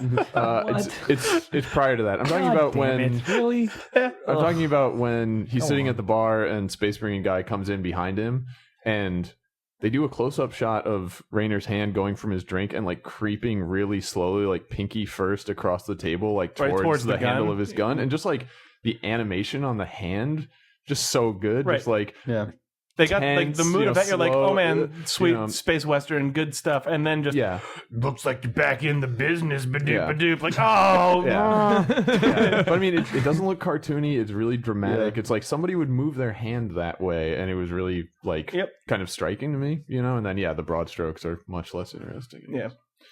But it's cool. It's fun to play a game that's nicely done that also blatantly had all the money. Yeah, I'll play more of it. I started playing on casual because I was just like, I do not care about being good at this. But casual is like just zero. You don't have to pay attention to anything. Yeah. So I'm gonna switch it to normal. But normal's probably good. I've been playing on hard, and it actually is. You know, it's tough. Yeah, like it's a tough experience, but it's good. It's like. For me, it's like the perfect balance. I really, I can't imagine playing it on the hardest one. I feel like playing on casual is like for people that have never played a PC game before or something, you know, whereas like normal, I guess, is more for people like me that really don't play RTS that much, and they're picking up StarCraft II as a thing. Have either of you guys, well, you probably haven't, Steve, but have you, Chris, gone back and actually gotten any of the achievements or replayed the missions on a higher difficulty and that sort of stuff? Well, most of the achievements are for hard, and I'm playing on hard. Okay. But actually, I forgot to mention, but the achievement design in StarCraft II, I think is fantastic. Yeah. There are some that are really dumb that's just like, talk to everyone, which I don't do. But the ones that are actually related to the missions, I think are really good because they point you towards ways you could have played this mission better, and they make you think about what strategy should I actually have employed to achieve that thing. You know, like, for example, the Zerg are taking over, like, progressively over the course of the level, taking over Terran settlements, and the more they take over, the harder it is for you to win because you have to destroy all those infected settlements. And, you know, then you see an achievement, and it's like, prevent the Zerg from taking over 3 settlements. And it's like, oh my god, the way that I played this would not have done that even if I, you know, I need to think about that. The very first Zerg mission, I saw the achievement at the end that was like, find and extinguish the Zerg nests. And it was like, oh yeah. Right. I probably should have done that instead of just sitting guys right at the edge of where they keep walking into my fog of war. But see, that's cool though. I think the mission design is really great in that respect because you can just straight up do what they tell you to do, like protect this convoy. Just do it. Just do that. Yeah, or you can go out of your way. Achievements before you play the mission? No, they show you them. No. They show you them after the first playthrough. So can you pull up a menu while you're playing it? Like, I mean, I'm not sure. It seems like you would kind of want to be able to know what. I haven't actually tried to look for the achievements in the mission. I don't know. Anyway, just a. I mean, I've only seen them at the end. I kind of like the way they do it because it makes me ambitious when I play the game, and when I do inadvertently hit those achievements before I even knew that I was trying to, then it's really cool. Like if I beat it on the first time and like go like kind of above and beyond what the basics are, and then I get an achievement, I'm like, rad. Yeah. I actually went out of my way to. Yeah. Well, that's if you go to the replay campaign screen now that you're on the command ship. Yeah. It looks like they did try really hard to build the single player missions around the notion of replayability. Like it encourages you to try rolling the difficulty settings around and trying it again, and it encourages you to go and try to be a completionist. I mean, I'm sure there's a way to look it up so you could perfect your first playthrough, but I mean, or just like you said, know an interesting way to play it the first time you play it. Like, oh yeah, I should go look for that Zerg nest. The way that it's helped for me is that as I play those and it says, oh well, if you were smart, you would have done this. Then the next time I encounter a situation that's similar, that's what I have the tool in my mind of like, oh, I bet I could actually rock this one versus just feeling like a fool. Yeah, that's the two ratings that I have internally: rock this one or feel like a fool. Those are like your two albums. That's my that's those are. You had Rock This One, which was your debut, and then your sophomore. Feel Like a Fool. Yeah. That was the EP. Actually. When you were in that hairband, yeah. Mm-hmm. I was in that hairband one time when I had hair. That wasn't. Yeah, well, that wasn't a dig until I said it. Until you said it. Yeah, you fucker. Sorry. Yeah, that reminds me of. Did any of you guys watch the thing that Chris Hecker put up this week on the web? It was his talk from GDC. Maybe you actually saw it at GDC. I covered that at GDC. Okay. Are you talking about the achievements considered harmful? Yeah. I saw you conversing about it. I didn't. Yeah, it was just interesting because he basically he basically looked at the idea of achievements as just generally being assumed that they're a good thing that people like, right. And that they're fine, and kind of did a lot of research through various books and like psychology papers and stuff to see like, does it seem like the way achievements are used actually is good for people according to all this stuff? And you can watch the talk if you want to find out about that. But just what you were saying, or what you guys are saying about that, is a good example of, a pretty straightforward kind of like basic thing about achievement and reward in general, which is like that people get way more satisfaction out of unexpected, not right. random, but like unscheduled rewards, where it's just like, I'm doing stuff, I'm gonna do stuff, maybe I'll try this, ding, and somebody says like, oh, that's really good, and then you feel really good about it. Whereas if somebody was like, oh, hey, could you do this, and then you're like, all right, and you do it, and then they're like, thanks for doing that was good, you feel way less good about it. That's exactly true. Left 4 Dead achievements also pull that off really in the well. talk, Sean, that you were in with Tim Schafer and Rihanna Pratchett at GDC. It came up, I think, the idea that in comedy games, when the game is written to anticipate things that you're going to do but doesn't tell you, is when it's maybe the funniest and the most rewarding. Like when you do a weird item combination in an adventure game, or like in, or you... Well, the example we were talking about was your story of peeling out on that dude's face. Had the game been like, oh, what if somebody peels out on this guy's face? Right, like if my beautiful face. Yeah, if that guy had a line where they'd go, oh, geez, that would have been amazing. And I mean, just the thing that probably what's his good design across the board, whether it's an achievement or it's a comedy response. Yeah. It's the thing I remember from fucking the original Sam and Max Hit the Road, where you do stupid shit and they're like, oh yeah, hilarious joke about what you just did. Well, specifically, like you keep telling Sam to pick up a thing that he can't use, and they had that whole thing where it's just like, no, seriously, I can't use the thing, and he starts crying, and then blah blah, and it's like, okay, we know somebody's going to keep clicking use on this shelf, so let's do a thing, right? And then when you find it, it's a huge reward, and you feel like I'm talking about it 12 years after I played it, kind of thing. There's some stuff where we try to do that in a couple of places with dialogue from keying off of BioShock 1, and we tried to continue in a few places where like, we know a player's probably going to do this, so let's listen for it in script and have like the bad guy that lives in this level say something about it when you do that. Right, and that's great. Whether it's a reward in the game or a meta reward like an achievement, that's always better than it just saying, shoot 300 guys. Absolutely, yes. Yeah, completely. Yeah. So that's cool. Yeah, playing on casual, I'm hardly getting any of the achievements. I just get like the one achievement that is finish the mission. Played I game. think some of them require you to be on higher difficulty level. Yeah, when I replay it on normal. Yeah, even some of the missions, it's just beat it on normal. Like, oh, Yeah, or it's like a lot of them destroy say all of beat, the enemy like, units. achieve all on normal. like mission objectives, because there are bonus mission objectives that are given to you in the game but are not required right, to like beat the mission. where a settlement pops up that wants you to go do something with it or whatever. Yeah, so it's like achieve all bonus mission objectives on normal difficulties. Yeah. So even if you did them, you couldn't get the points. Because I did do them. I didn't get the points because I was a cash. Owned and owned. I hear that's a pretty sweet game. That's It's a good game. I really like it. So was the thesis of Hackers Talk that achievements are bad, or is it more nuanced than that, which is achievements have become this thing that we all assume is good, but actually what's good is good design? Well, the highest level, the highest level like aspect of the research is that people lose natural engagement with wanting to do something of their own volition if they are materially rewarded for it, right? Okay. So and achievements may or may not amount to a material reward depending on how people think of them, and like how they're implied, like how they're applied. Like you get points for them, right? And Right. so if you're like, oh, I'm playing this game to get these points, you will have less natural inclination just to play it, because like there were a ton of research experiments done where they would have like one group of people come in, like for instance children, come in and draw pictures, and like one group they were like, hey, just draw some pictures, and they just didn't give them any feedback. They're like, thanks for drawing those pictures, we need you to wait here for a while we go tell your parents or something that we're ready to go, and then come back. And then a different group of children, they're like every picture that you draw, we're going to give you a cookie or something like that. And then the third group, it was like every, they would come in sometimes and just say, hey, I like that picture while they were working, I think it was the kids that didn't get any feedback at all.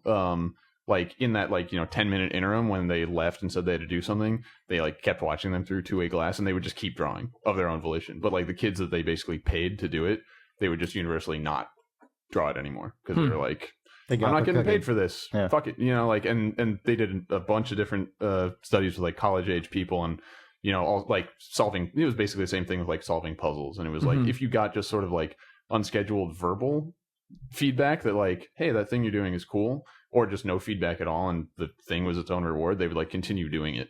But getting paid or like doing it for the reward as opposed to the behavior itself would cause you just to totally lose interest naturally. Well, and there was a good talk. It's interesting research to quote, just in the fact that like you're talking about a production, whereas like you don't really think about engaging a video game as production is more sort of like just accomplishing tasks. You should watch the thing. A lot of it wasn't even accomplishing. Some of it was just like there was like a thing, like some puzzle that you could play with. There were like a series of them that you could like try to solve, but they weren't like giving you it wasn't like you were doing some kind of labor. Like that was another thing. Weave this soccer ball. Yeah, like there was another distinction they made was there were inherently interesting tasks and like whatever the opposite was, like dull tasks, like unengaging tasks, labor and things like that. And so like people that were just like, okay, fucking nail these two boards together, as many as you can.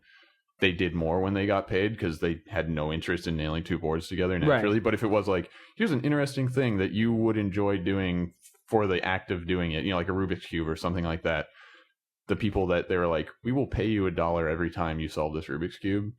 Once they started doing that, they would only do it to get paid anymore. Okay. They did research with animals and all sorts of stuff. There's a good, I forget if it was a TED talk or what, but there's a good talk that's entirely about this, where they looked at different people, like different countries, different jobs, different pay scales, and they found out that, as you assign kind of a bonus structure, in many cases, particularly in creative-oriented jobs, you get worse work or no work. Or, there's kind of a, like a supply-demand curve where there's an optimal point where you want to pay people enough that they're not destitute and they're not, like they're comfortable.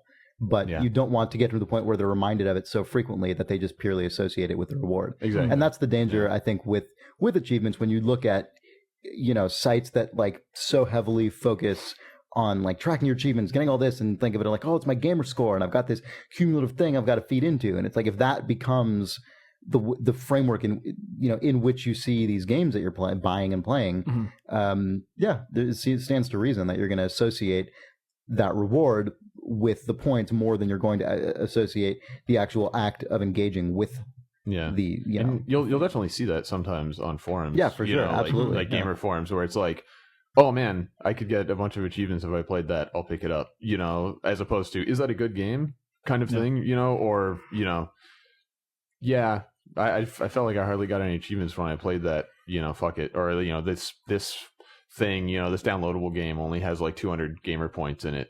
It's not even worth the money, you know. It's like, well, what if the thing that you're paying money for is to enjoy it, you know? Right. And I like that in StarCraft II.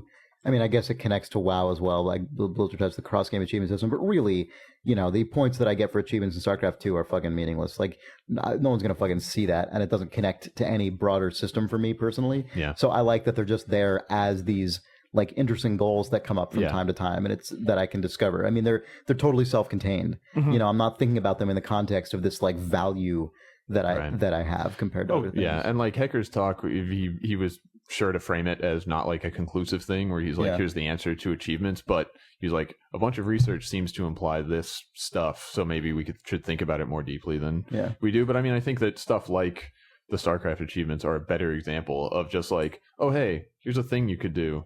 If you just happen to do it, we'll tell you did it, and that's a thing. Like acknowledgement is different from reward, basically. You know? Right. So yeah. Two things that I had to say about StarCraft that I forgot. One, I didn't know that the name that you put in at the beginning is permanent. Yeah, right. So my name is just Games. So that's your BattleNet name now. Yeah, my BattleNet name is Games. Sorry, it's not video game. I prefer Games. It's more professional. Hilarious. Mr. Games. Okay. And the second thing is the Armory dude just looks like a dwarf from World of Warcraft. He looks like a World of Warcraft just dwarf. Straight up, they just stole that guy. It's funny though. It's like the same skeleton. Yeah, no, that's what I was thinking too. He's actually not as short as one. I went and like. Yeah, he's an elongated dwarf. Basically the height of a dude, but yeah, he looks very much like that style. Yeah, with like his like suspenders, big stuff or ruddy whatever. nose. And Dwarfman. And a sledgehammer and an anvil. Yeah, pretty much. I mean, he basically looks like a. He lives in a volcano. He'll forge you a broadsword of. Well, he'll dragons. He'll forge you a fire bat. He's like the motorcycle club version of it. Yeah. This guy probably rides around on like a fucking hog. Hover hog. And an actual pig. And in WoW, he rode around on a hog. Yeah, it's a tusk, a boar. An orc, a boar. An orc boar. A bork. A Swedish chef, apparently.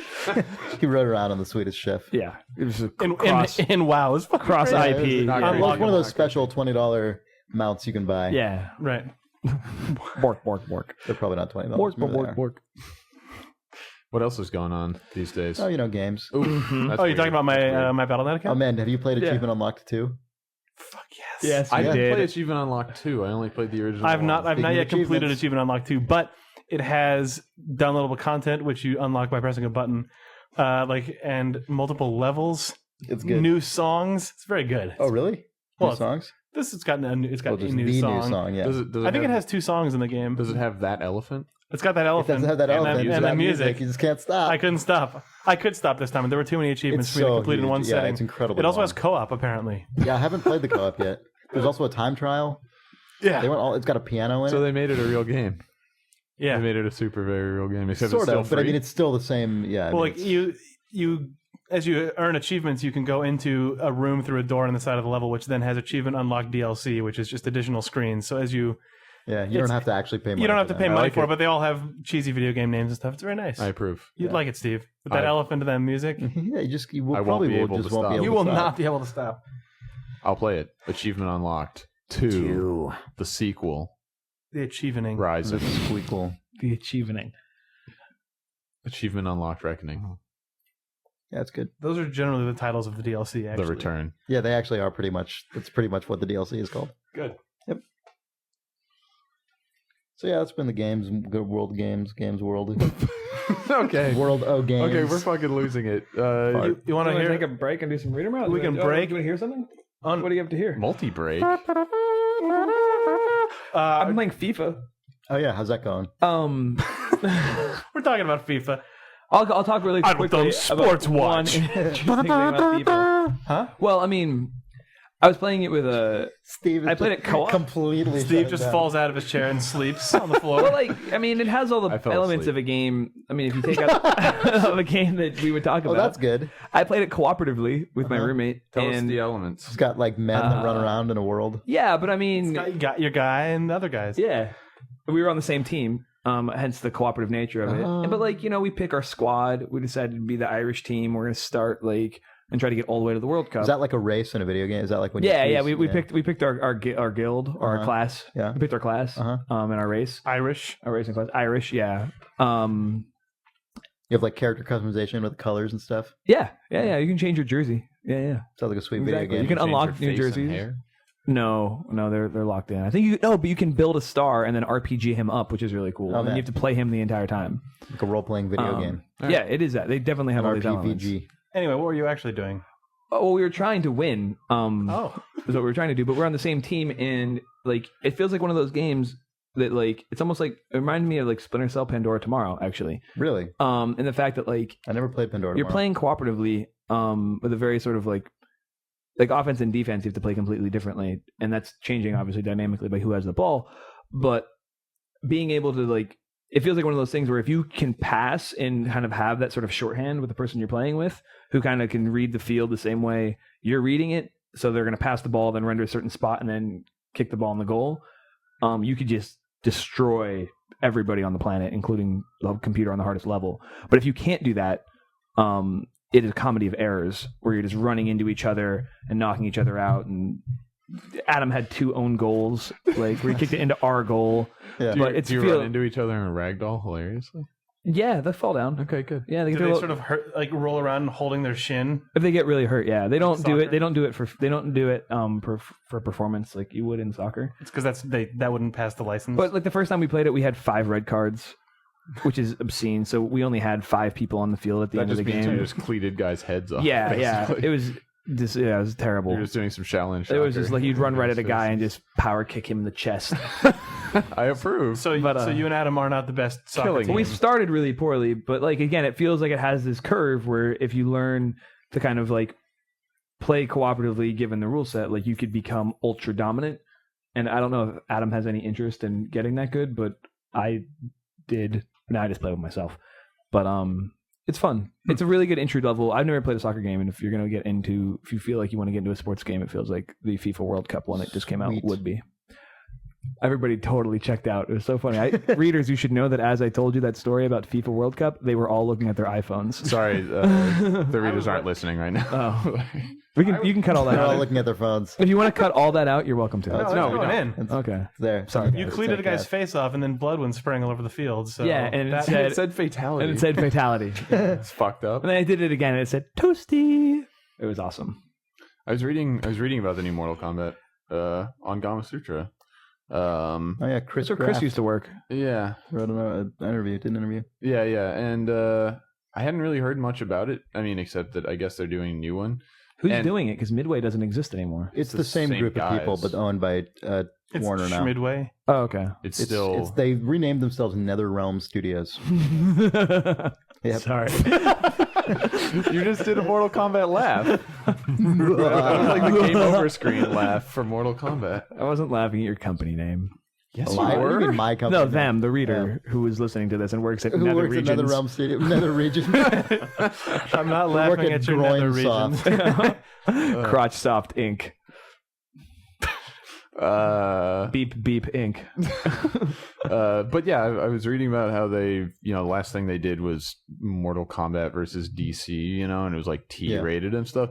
And they were like, okay, so it's been a long time since there was like a core franchise Mortal Kombat. We're kind of rebooting it. We're gonna make it. They're gonna like a reboot new it? thing. And I was like, all right, because the thing I had thought of basically in the past was like, okay, Mortal Kombat is very early '90s. You uppercut a guy and he flies in the air and there's a big blood There's fountain. a spike and stuff. up there. But like,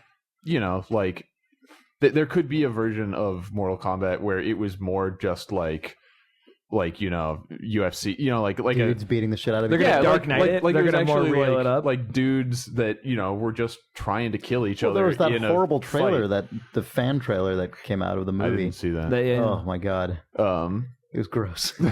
But I Jake is mean, nodding. He agrees. so I don't know, because it just feels like So anyway, I was thinking, are they going to do something where it's more like, just dudes having a fight and it's, blood sport. One of them can freeze a guy. And then I was reading the interview and it was like, yeah, so, we've been having meetings to, come up with crazy fatalities and we act them out. And I'm like, oh, okay, so it's more. And we act them out? Yeah. They're just like in the design room throwing each other through. Well, I mean, I'm sure ripping they out mime. spines, and then punching off I'm gonna jump 3 off heads. Yeah.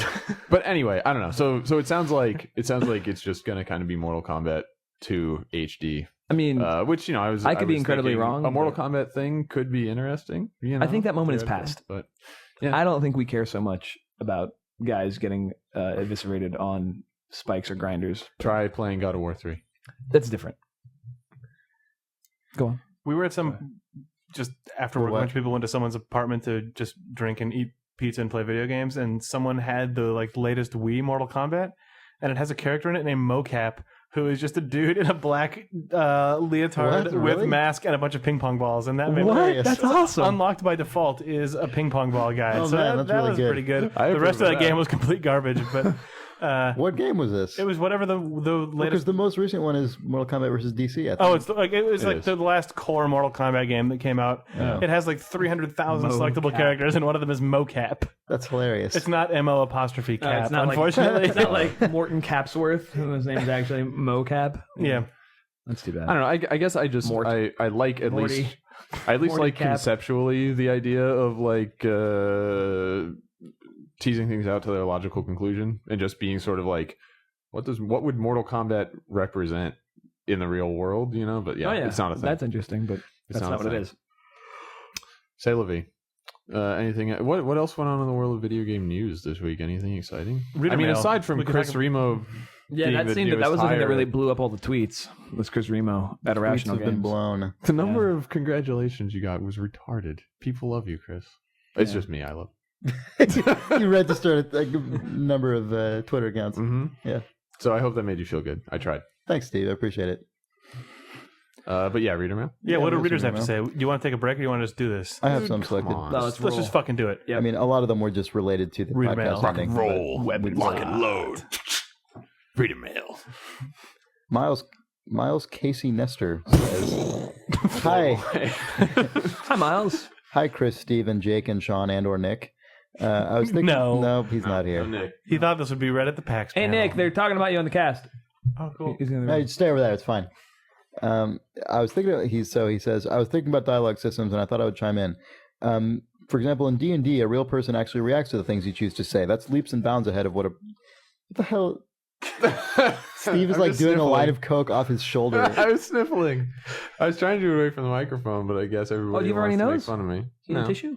just sniffling. Oh, okay. Let me know if you fine. need a tissue. So Mark, So he says a real person reacting to things you choose to say is leaps and bounds ahead of what a program can do.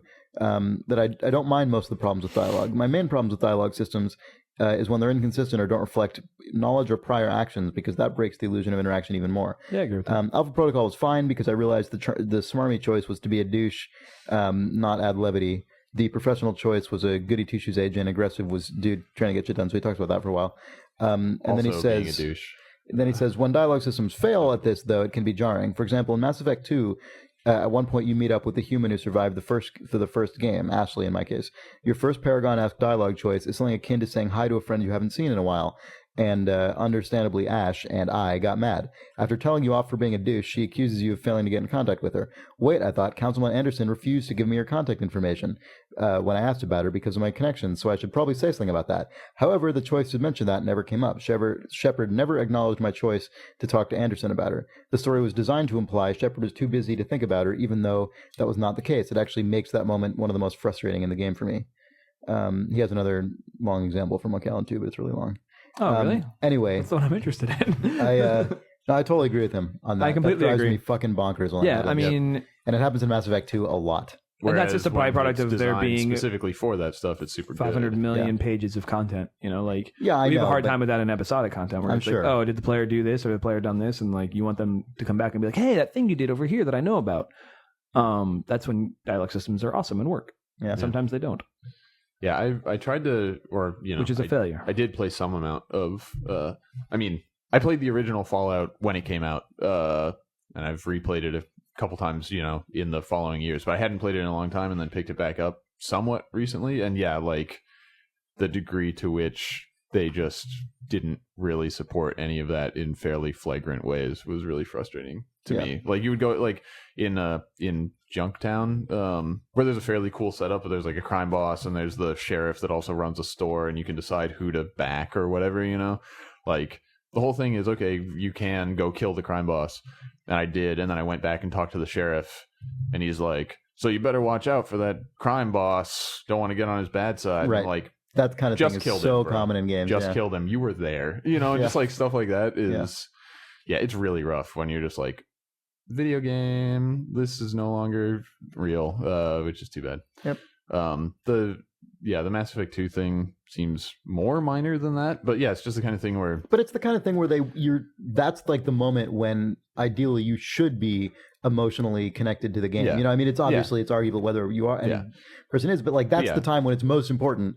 It's like this entire scene, because at least when you killed the crime boss, that was the actual thing that happened, was the crime boss died. Like in this case, the entire emotional center of that scene is nothing but the reuniting of these two people. Right. And when it just totally drops the ball on that, it's like, oh well, fuck, you just ruined it. Yeah. That's also like that's across 2 games, right?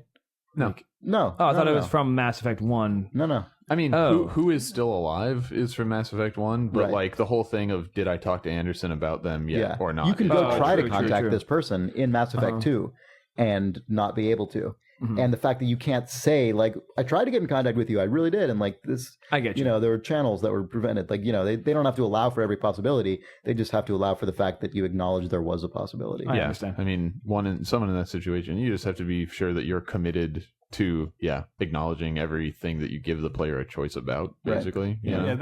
It's a bold move to let you deliberately let the player reference a character earlier in the game and then have them show up and ignore the fact that That's probably the game being written by 2 different people in 2 different rooms at the same time. That reminds me, it's not really the same thing, but we never talked about the that New Yorker podcast.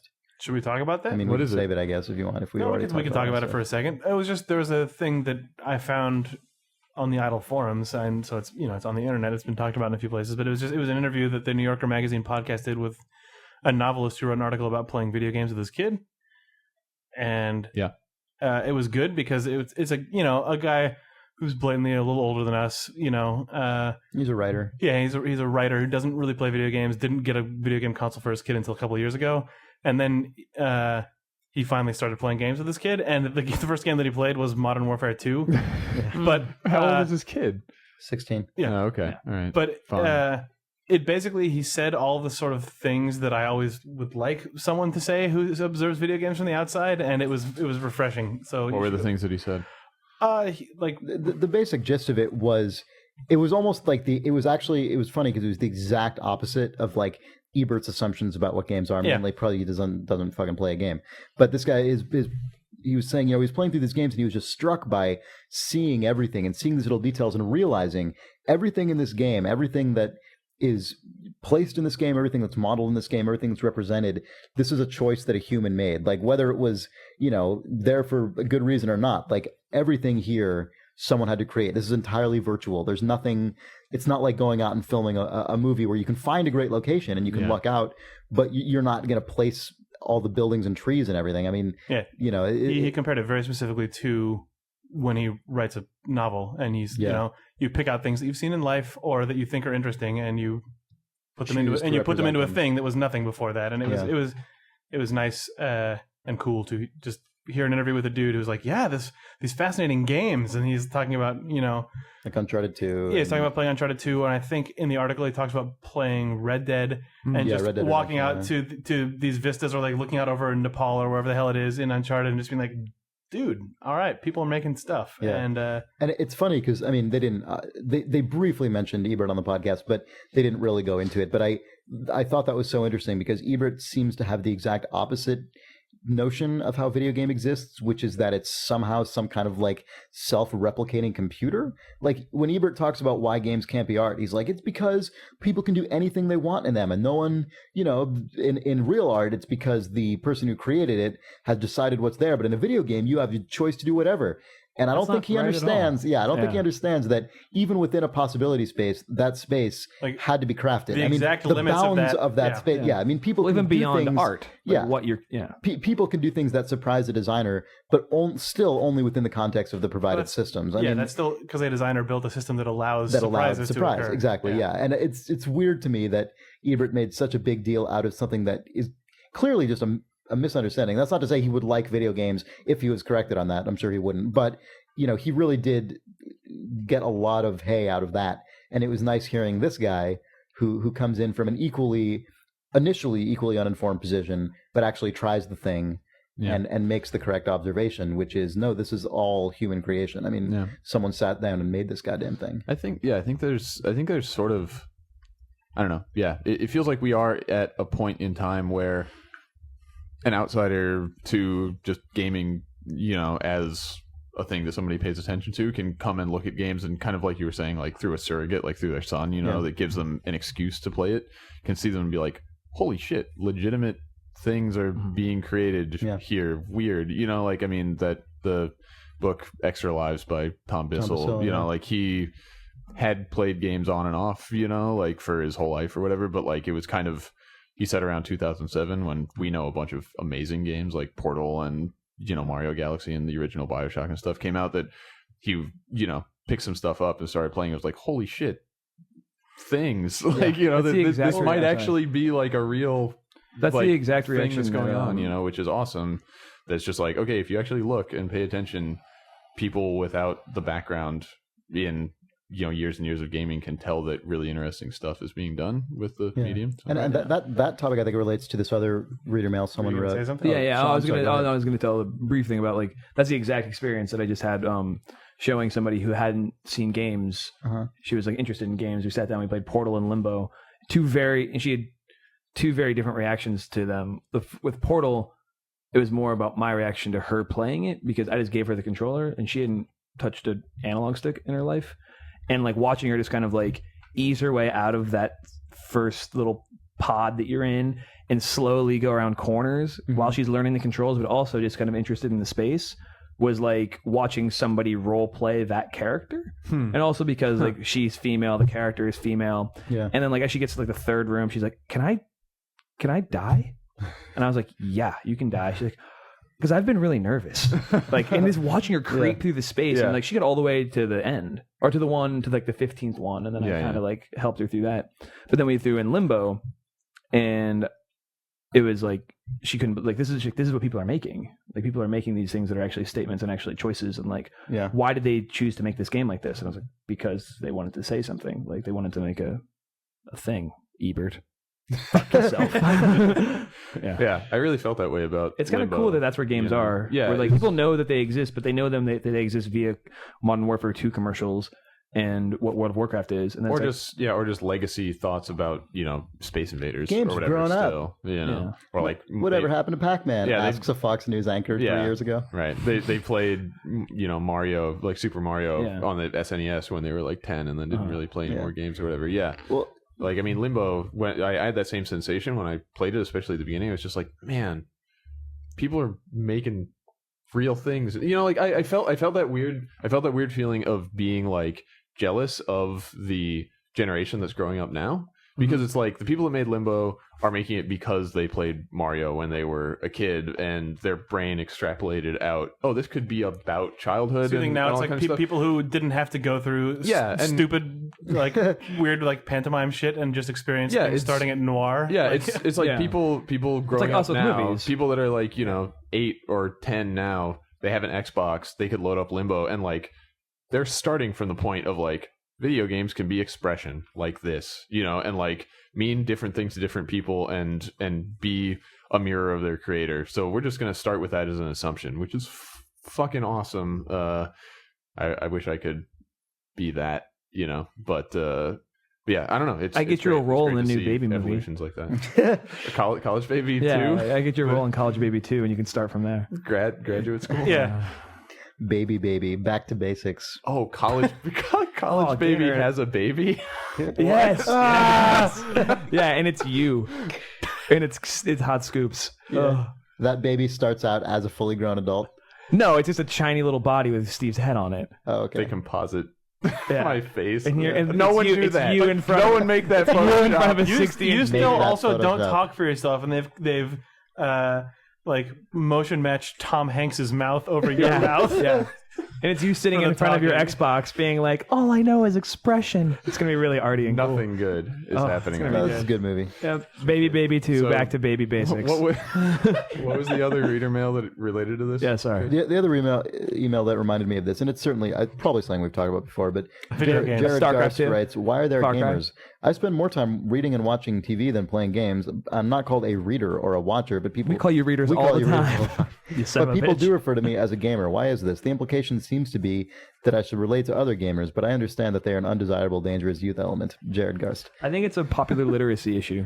It's the Yeah, new well, thing. that's Like, exactly that's what yeah. it is.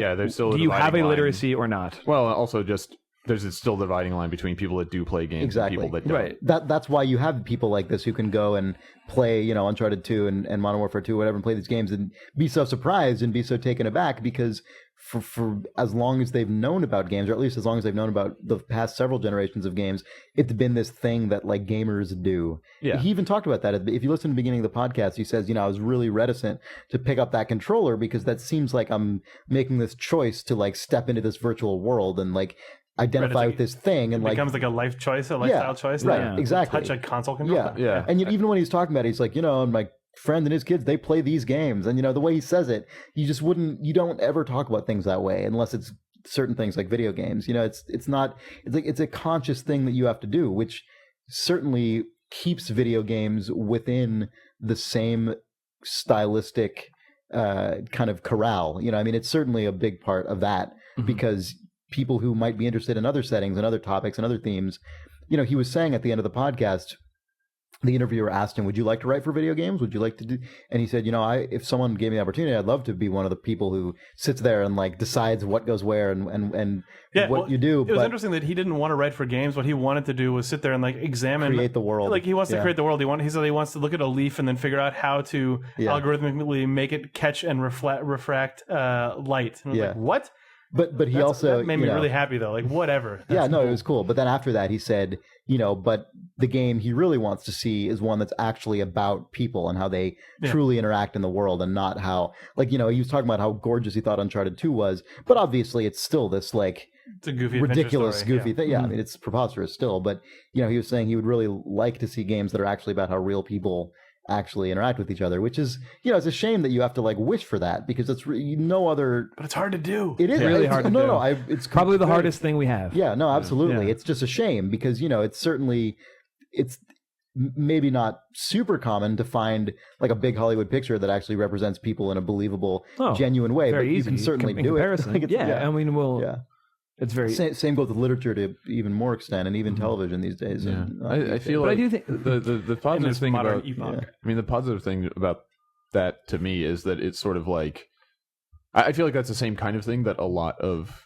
game developers or just people that think about games a lot also feel. Yeah. I don't know. It feels like it's really cool to me actually when it's like, okay, people that are super immersed in making and playing games wish we could make a game just about people talking, and then like somebody coming from the outside that just kind of looks at them semi cursory level is like, these are cool. I wish you could have a game about people. Right, And like, it's like, here's okay, where I well, would go for the next thing. yeah, and it's like maybe it seems good to me that the aspirations of the people making the games and some of the people making the games. a lot of the people making the games, like people that talk about this shit and people that look at them, like those things kind of seem to coincide at some point where it's like, okay, maybe if we start to achieve that on some level, it will actually be able to draw in more people and No, make it's them true. care about it. So might be a ways off, but Well, But I also don't think we're going to get to a point. I mean, to the reader's question, and this could be. I mean, you guys might completely disagree with me, but I don't see culture getting to a point where that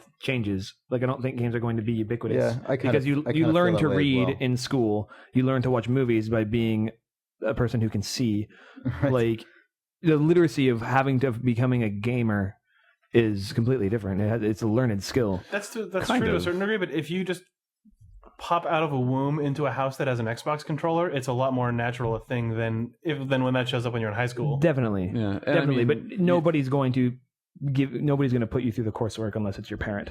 No, You know? I don't know. Well, that stuff. And the thing is, that Your stuff parent goes doesn't have really. to actively try to do that. I mean, the reason I play games is because, well, my parents wouldn't let me have consoles, and so I didn't ever have any consoles. But I just figured out how to play games on my PC, and I mean, I did that as a kid. Yeah, I'm just saying You know, popularly, like you can't, like if you live in America today, you can't escape the other two things because one of them you're going to be taught in school. Yeah. Well, That said, but I think probably as a lot child of kids growing up, you can't really escape some form of video games. Yeah, Like you also, or your friend will have one. I think I do. I write. You know, we write a lot of stories on this for Gama Sutra. But you still have to make a choice. You and don't make a choice I think with the other two things. the amount of time kids spend voluntarily reading probably pretty low compared to how much time they spend. But they don't get to playing make a video choice games. about whether they learn to read or not in Western society.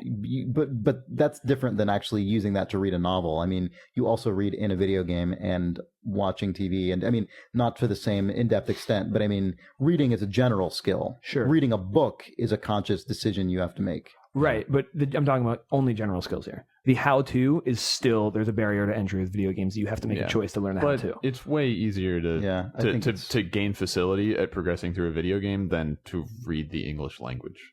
Sure. Like, I mean, I'm gonna make a stupid fucking example that is douchey, but you know, like before BioShock 2 came out, my girlfriend wanted to play it, and so she played through BioShock 1 up through, you know, after the Andrew Ryan stuff, and then played through BioShock 2. And at the beginning of BioShock 1, she was the same way that your new gamer was, where she was like, she couldn't look in the direction she was walking, and she played on easy and everything. And by the time she finished BioShock 2, she was full resources and playing on medium difficulty. And it's like, if you can progress from don't know how to look where I'm walking to whooping the game's ass on normal difficulty in the span of, you know, like 12, 16 hours of gameplay, like it's not that hard. You just, like you said, have to make the decision, okay, I'm going to pick up the controller and try to do this thing, and then you can do it. And I think most kids these days are exposed to that at least sometimes. That is totally fair and true. But the point is that Sean is saying is just in school you're taught to read whether or not you wish to use it.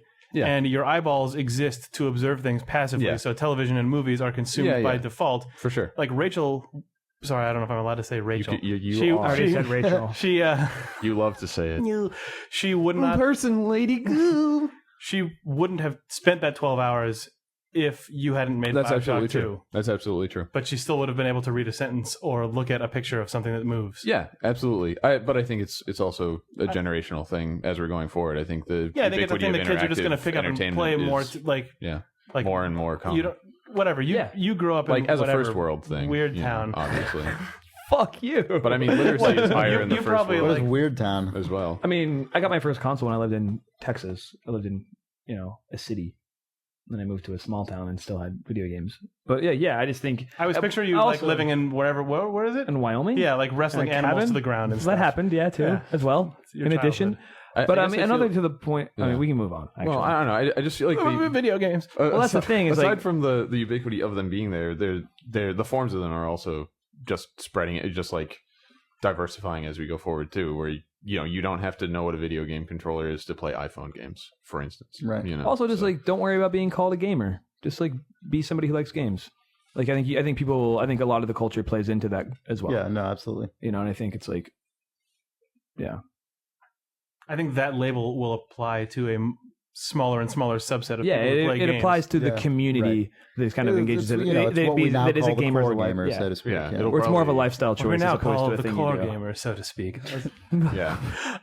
Monocles. Yeah, it'll probably morph into at some point, not super long from now, where you only hear it in the context of calling someone like a hardcore gamer. Mm-hmm. And if you just play games sometimes, you just play games sometimes, and there isn't a word for that. Kind of like watching movies or whatever. But, if you're a reader, there are people who like burn through 3 novels. Well, if you a week, listen to the Idle Thumbs podcast. Right, then you're definitely a reader. I mean. No, I mean, you can't think of people as being like a bookworm or a big reader. Or Cinephiles and bookworms. Yeah, where it's like, oh, they go home every night and like read multiple chapters of a book, and like there's those people. Yeah. We do have a name for them, right? Nerds. Fucking squares. What else you got, Chris? Or what do the readers have? We have more, but we should probably save it. Yeah, let's see. For the next episode. Yeah. One of the We're going to try to do another podcast. Yeah, we're going to try to keep this going until Chris is literally on an airplane. Yeah. And until we're sitting in a literally empty apartment with just 4 microphones on the floor. Like the cleaning service, like, we He already got the deposit. Why are you here? Hey, it's our guest on the podcast. Come here.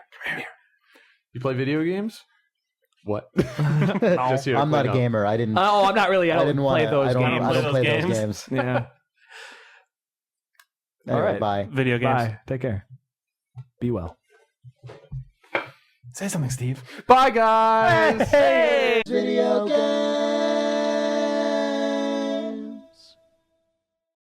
How are you? I'm doing fine. How are you? You sure? You seem a little blue. Or glum. I think I'm normal. So- I feel normal. You look normal. I know. I think that covers Paranormal. all the. Fuck. Oh, shit. Ghosts just start coming Coming out of your ears. out of my face. Just generally. Just sort of from your Oh. pores. Ghosts coming from your pores like the Play-Doh spaghetti factory. What? They form full ghosts after that, but Disgusting. your face is a ghost meat grinder. horrible. It's fine. And though. we have a podcast channel. No. Oh, did Jake tell you how pissed off he was that the last podcast was not called The Ghost in the Shell? Oh, the guy on the forum said that. I was like, no, best name ever, no. I was so disappointed. We wouldn't have come up with that, but it's such a good name.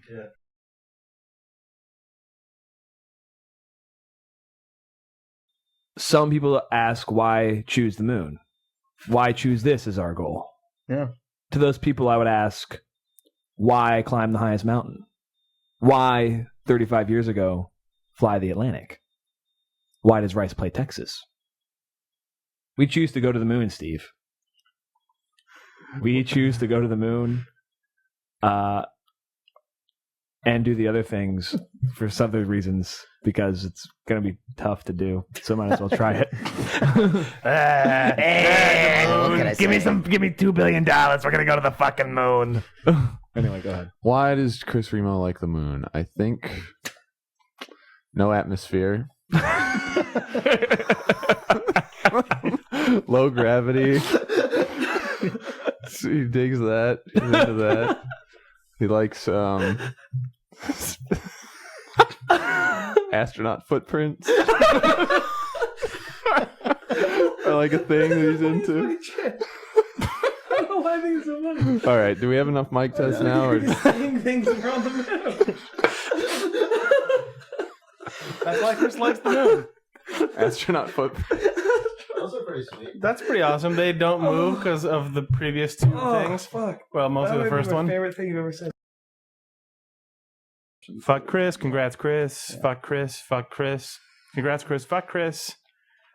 Enjoy working at Bethesda. Far Cry 2, the wizard.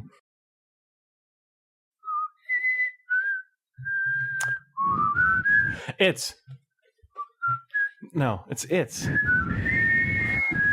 I'm trying to do the it's. All right, do it. I'm going to start my stopwatch.